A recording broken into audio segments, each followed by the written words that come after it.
is Sohani Fernando, and I'm a licensed clinical social worker and a mental health consultant. I have about 21 years of experience in the field, and I'd like to share with you some important things regarding children, the overall mental well-being of children and its importance. So when we talk about a child, and I mean this is an extremely broad topic, but let's think about the evolving child. We're thinking about conception to birth to a child's growth and development through the stages of life.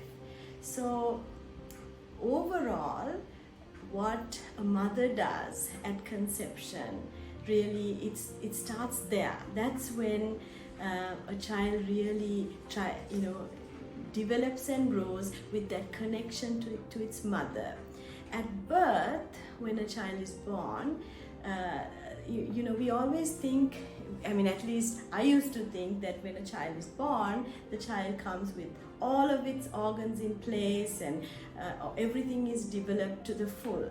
But then you realize that actually there are things in your body that haven't formed yet to the full. For example, we're talking about the brain. When a child is born, the brain is not completely formed. Actually, brain development, highest brain development takes place between 0 to 5 years of age. So by the time a child is in kindergarten, approximately 85 to 90% of their brain is developed, which means that crucial time of development is the most important one in terms of a lot of things. The child's social development, emotional development, physical development, language acquisition, and so on and so forth. So when we think about that, we really have to think about, okay, so if that is the age category in which a child really it grows and develops as far in terms of its brain, then we really have to think about how much time are we spending with that child.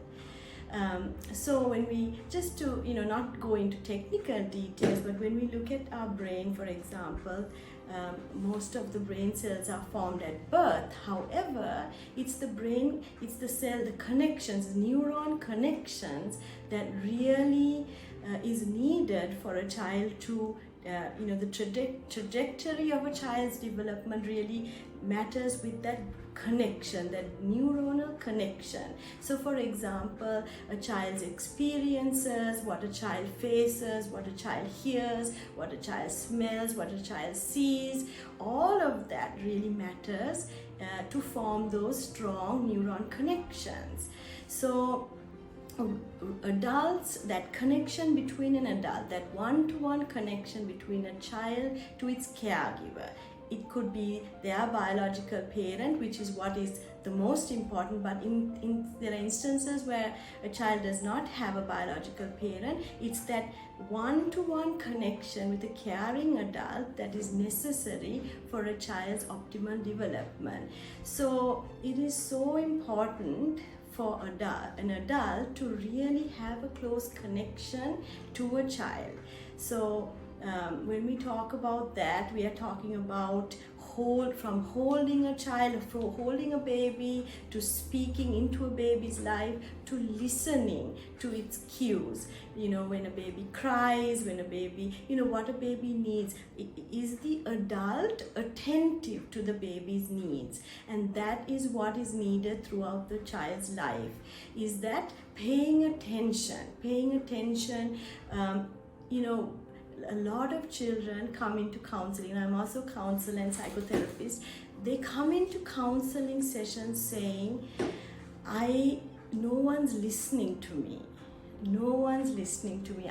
My mother and father are there in the house, but I don't feel like I've been heard.